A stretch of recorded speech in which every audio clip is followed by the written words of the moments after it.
Good afternoon, ladies and gentlemen. It's a great pleasure to talk to you this afternoon. We've heard this morning about growing sugar beet. We're going to hear a bit this afternoon about what we actually do with sugar.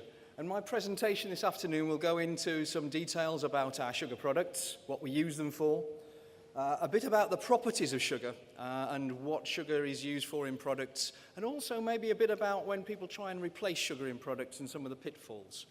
We'll also look at sugars and sugar.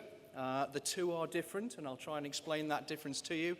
And one of the major things I want to talk about this afternoon is the Making Sense of Sugar website and our campaign.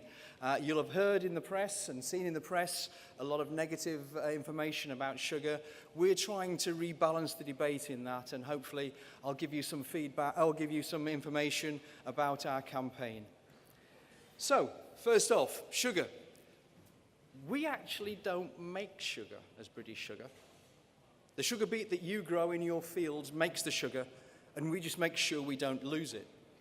Essentially, the sugar that we start off with is granulated sugar.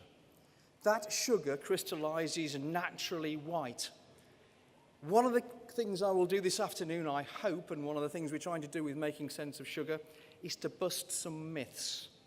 So many people think that we bleach our sugar. In fact, our sugar crystallizes naturally white.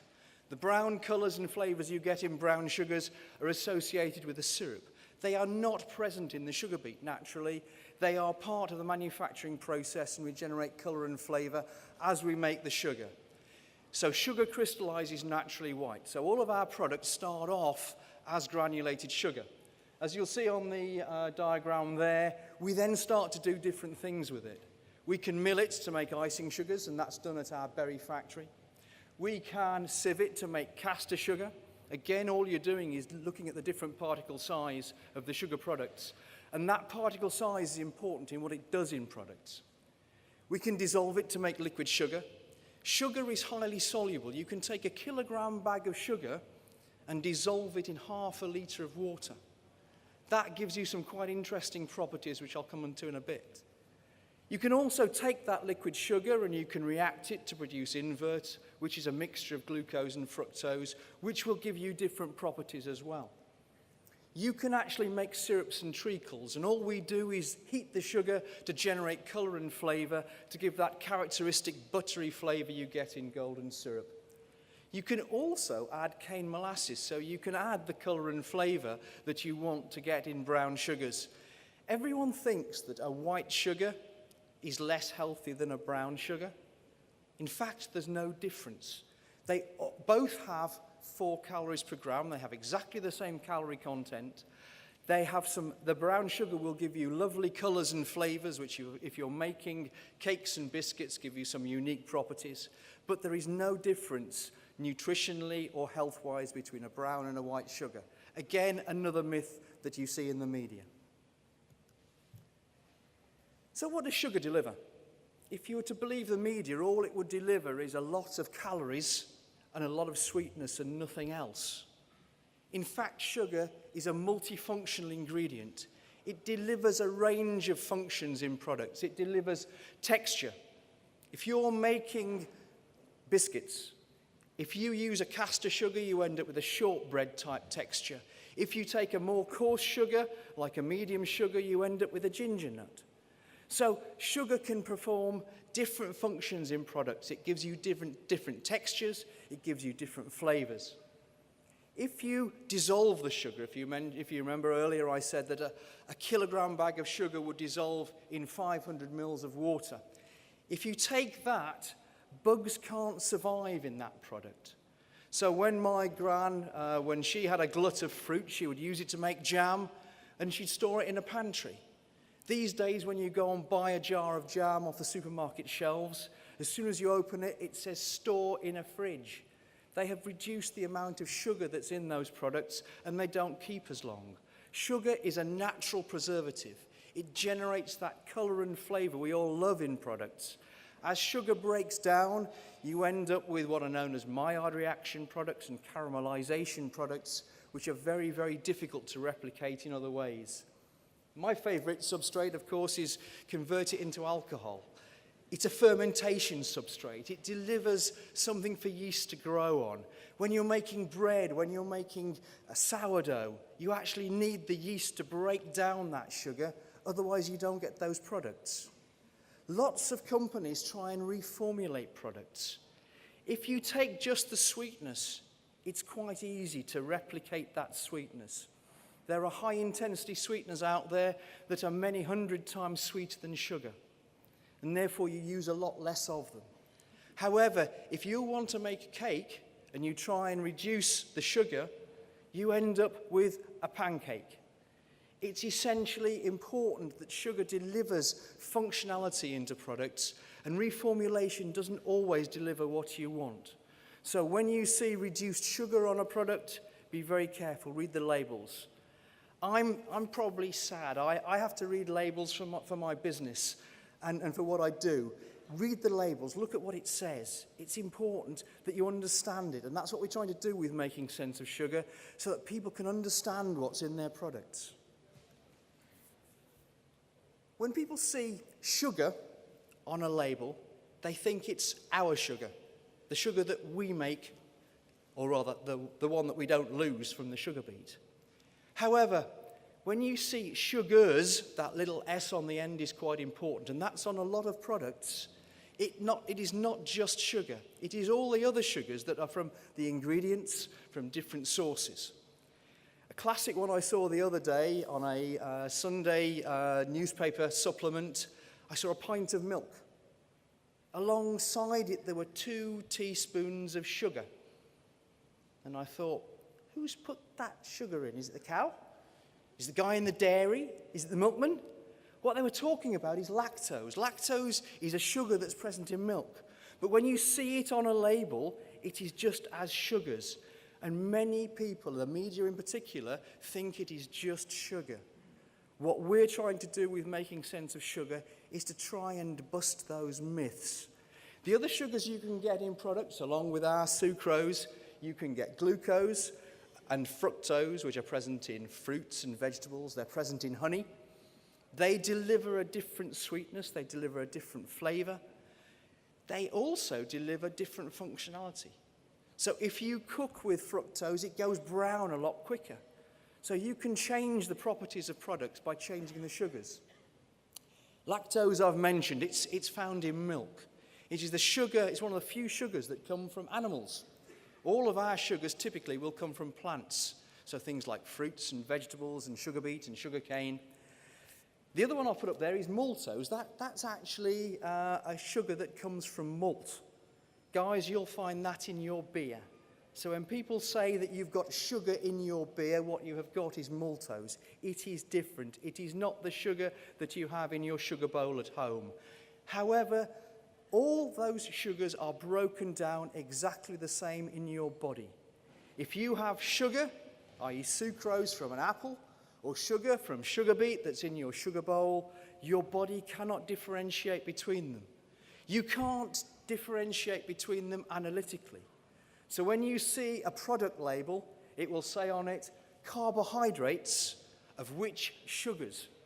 And those sugars are all the sugars, whether you have added them as a manufacturer, as a consumer, as a cook, or whether they are present in the ingredients you're using. So again, it is very difficult when people talk about sugar and sugars, people are confused.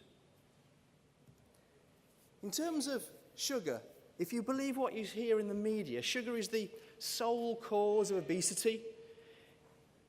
Obesity is a very difficult subject. It's multifactorial. There isn't a single silver bullet that you can say, take sugar out and you'll solve obesity. It's about a balance of calories in and calories out. And that's important to bear in mind because people think that sugar is loaded with calories. Sugar, as you can see up there, is a carbohydrate. It has got 4 calories per gram. And therefore, if you take sugar out of a starch-based product like a breakfast cereal, you get no caloric benefit. It is exactly the same, 4 calories for 4 calories. Fat has got 9 calories per gram, more than double that from the carbohydrates and sugars. Proteins, 4 calories per gram, And I'm sorry, guys and girls, but alcohol has got 7. And there's no way your body can store those calories. So it isn't a beer belly, guys, it's a pie belly. You're saving those excess calories for times of famine. So again, it's this balance of calories in, calories out. That's quite important to bear in mind. Your body has evolved over many, many millennia to take carbohydrate as its principal energy source. Your body needs 130 grams of glucose every day just to run your brain. Your brain's about 2% of your body weight. In certain parts of the country it may be a bit less, but 2% is about right. But you need probably a quarter of your calories every day just to run your brain. And that's important to bear in mind. A teaspoon of sugar, 16 calories. So again, what we're trying to do with our Making Sense of Sugar is actually talk about the differences between sugars, talk about the calorie balance, calories in, calories out. You gentlemen and ladies know full well that if you want to go and work on your tractors in the fields, you're going to need some calories, otherwise you fall over. We had a perfect example today with our lunch. That was quite a nice, healthy, balanced diet. It's a bit like a pint in each hand, really. But basically what you have to say is balance up your calories in with your calories out. It's important. If you take in too many calories, you will store them for times of famine. Therefore, you have to balance up those calories in and calories out. Last part of my presentation, I want to talk to you a bit about Making Sense of Sugar. It's a campaign that we've been running for about 18 months now. We've had to involve a lot of stakeholders. You might think that the first thing you do is just go and put on a website, but you actually have to gain the credibility. You have to talk to a lot of people. You have to engage the media. Previously, we hadn't said anything about sugar. We'd just listened to what other people had said and not made comments. So we've had to build relationships, and that's taken time. So what we've been doing is we want to inform and educate people about sugar and the role it can play in a healthy, balanced diet. We want to provide consumers with factual information, and that's fundamental. It has to be based on sound science. You can't just willy-nilly pick facts out the air. You have to base it on science, and that's important. If you've been reading the media over the last 18 months, you'll have seen headlines about sugar being toxic, about sugar being a poison, about us consuming vast amounts of sugar. Again, these headlines are not untypical. So what we have had to do is say, right, we need to try and rebalance the current debate. We need to be able to talk about sugars in the context of a healthy, balanced diet, their role in obesity, and also to say, well, there is no silver bullet. There isn't a single cause of obesity, and there isn't a single answer to it. So again, we have to balance up that debate. We have to try and clear up this confusion, dispel some of those myths, and there are a lot of myths out there about sugar. And really, we have to demonstrate our commitment to being part of the solution. It's all very well saying, oh, no, it's not us, nothing to do with us. No.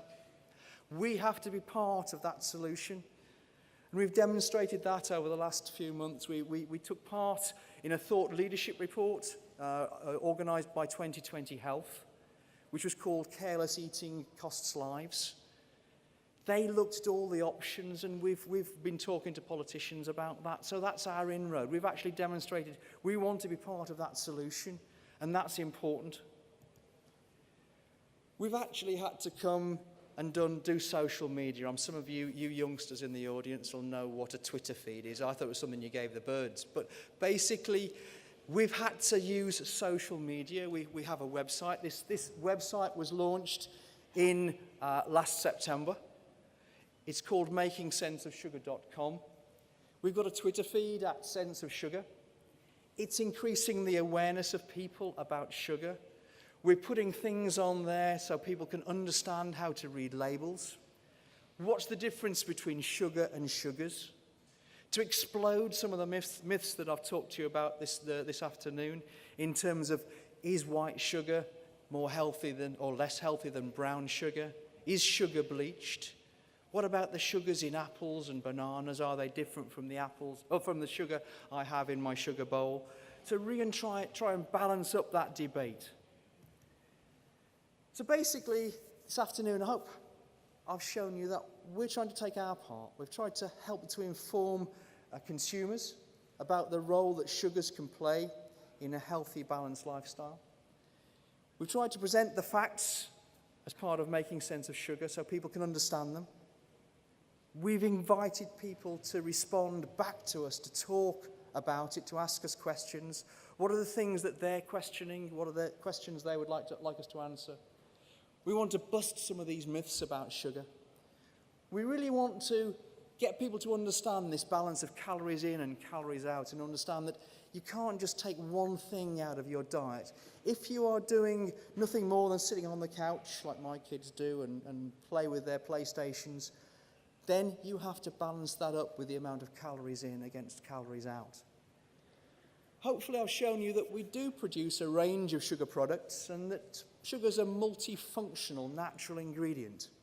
And if there's one thing to bear in mind, it's that remember that not all sugars are sugar. That little S on the end is really important. I'm proud of what I've done. I've spent 35 years within the sugar industry. I've seen a lot of changes. This latest balance of, or this latest tirade of press about anti-sugar issues in the press is unprecedented. I've not seen anything like it in the past. We have stepped up to the plate and want to take part in this debate. We want to be part of the solution. You can be part of that solution as well. Please go onto our website, makingsenseofsugar.com. Send us your questions, send us your comments. Feedback would be great. Follow us on Twitter, @SenseOfSugar. That's, of course, if you know how to. I am proud to say of being associated with the sugar industry. I'd like you to take part in that as well. Thank you.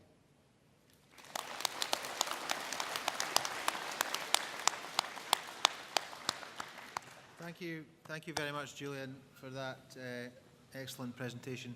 Does anybody have, we're a bit tight for time, but does anybody have a couple of quick questions for Julian?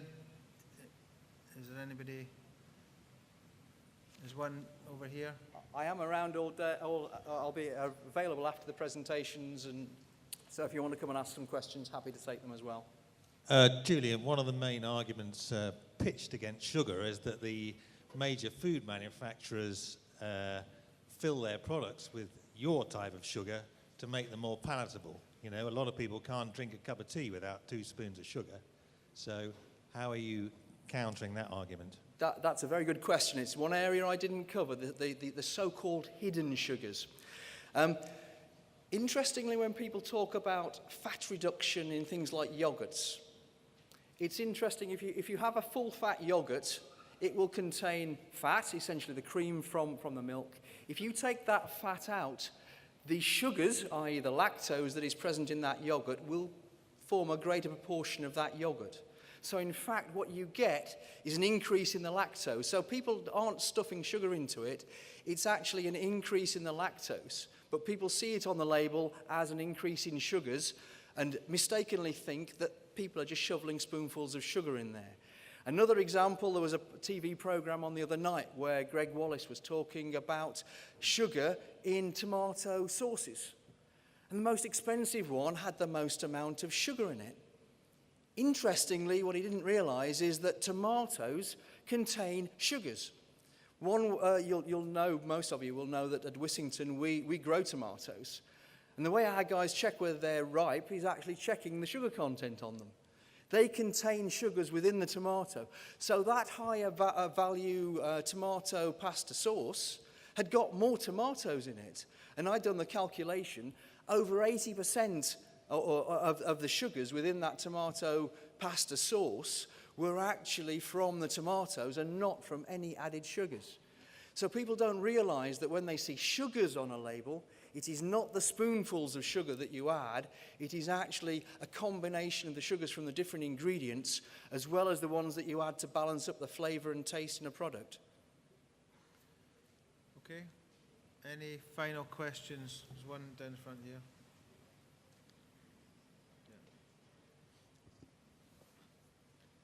Julian, this is perhaps a difficult question for you, I don't know.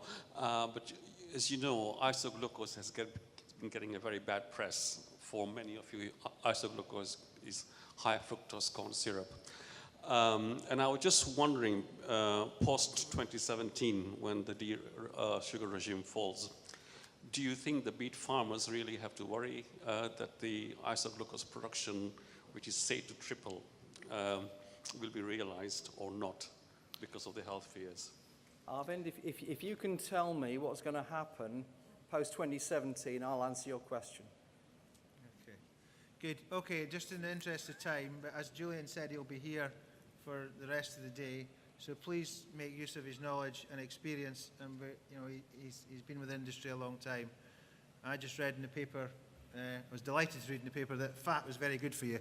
So I'm very positive about that. So thank you very much, Julian. Thank you. Okay.